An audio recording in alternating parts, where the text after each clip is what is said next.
Hello friends, પ્રસિદ્ધ એજ્યુકેરમાં આપનું હાર્દિક સ્વાગત છે. આજે આપણે ચર્ચા કરવા જઈ રહ્યા છીએ જીપીએસસી વિશેની જ વાત કરવાની છે. ખાસ કરીને એમાં પણ આજે આપણે ચર્ચા કરીએ છીએ આસિસ્ટન્ટ પ્રોફેસર રિલેટેડ. આસિસ્ટન્ટ પ્રોફેસરની જે રિક્રુટમેન્ટની વાત કરીએ છીએ એની આજે ચર્ચા કરવાની છે. તો હવે કઈ રીતના આવી શકે છે, એવી સંભાવના શું શું હોઈ શકે એની આજે વાત કરીશું. તો સંભાવનાની વાત કરીએ તો અત્યારે જેટલી જેટલી વાતો મળે છે એના આધારે આપણે બે સંભાવનામાં વિભાજિત કરી શકીએ. જો હું તમને કહી દઉં કે મારા જે વિડીયો હોય છે ઓથેન્ટિક બનાવવાનો પ્રયત્ન કરતો હોય છે, પણ વારંવાર કોમેન્ટ આવી છે એટલે હું આ વિડીયો બનાવી રહ્યો છું. આમાં કેટલું સત્ય છે આપણે અત્યારે કહી શકીએ નહીં. બે રીતના કહીએ તો અત્યારે જે ચર્ચા થાય છે તો એજ્યુકેશન ની કોઈ પણ રિક્રુટમેન્ટ હશે એ હવે શિક્ષણ આખું જે વિભાગ છે એ જીપીએસસી પાસેથી લઈ લેવામાં આવશે.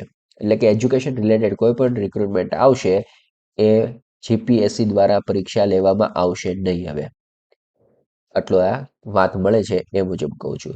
તો એજ્યુકેશન ડિપાર્ટમેન્ટ હેઠળ હવે બધી શેની ભરતી થશે? એજ્યુકેશન રિલેટેડ કોઈ પણ ભરતી છે એ થશે.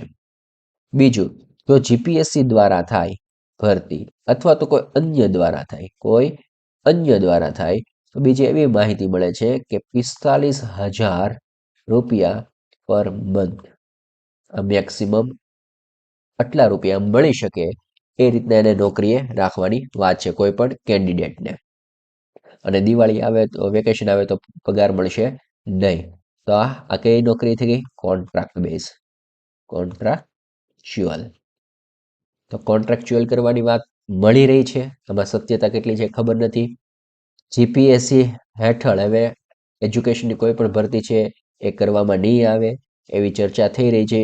અને સાથે સાથે એ પણ ચર્ચા થઈ રહી છે કે જીપીએસસી દ્વારા જો આ પરીક્ષા હેન્ડલ કરવામાં ન આવે તો જીપીએસસી દ્વારા જેટલા કેન્ડિડેટ સિલેક્ટ થઈને જાય છે એનો જે આપણે પે સ્કેલ જોઈએ, પે સ્કેલ શરૂઆતના જે સ્કેલની વાત કરીએ તે ખરેખર તો જે મળે છે એ જ મળે છે, પણ અહીંયા આપણે જે ફિક્સ 5 વર્ષ હોય છે એ 5 યર અહીંયા હોતા નથી. અહીંયા ફિક્સેશન 5 વર્ષનું હોતું નથી. તો એમાં કદાચ એજ્યુકેશન ડિપાર્ટમેન્ટ વાળા, જીપીએસસી નહીં, એજ્યુકેશન ડિપાર્ટમેન્ટ વાળા સીધા લે તો એમાં કઈ રીતના ફિક્સેશન હશે એ જોવાનું રહ્યું. બીજું કે અહીંયા મેરિટ બેઝડ, મેરિટ ઉપર જ, મેરિટ એટલે કઈ રીતના મેરિટ બનશે? Bachelor degree, master degree, PhD, net, set ઉપરાંત પબ્લિકેશન હોય કે કોઈ પણ બીજા હોય ક્રાઇટેરિયા, અનુભવના 10 પોઈન્ટ, એ રીતના મેરિટ બનશે. એના આધારે ભરતી થશે.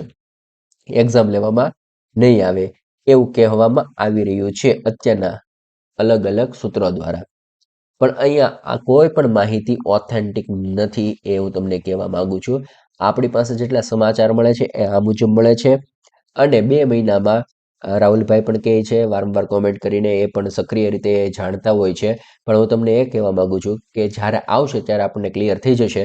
પણ અત્યારના આપણી પાસે બે પોસિબિલિટી છે કે આ પણ થઈ શકે ને આ પણ થઈ શકે. ખાસ જો થશે તો આવી રીતના આની ઉપર ભાર વધારે આપી રહ્યા છે ને આ પણ થઈ શકે. અને જો ન થાય તો આપણા માટે સારામાં સારું કામ છે એ આપણને પણ ખબર છે.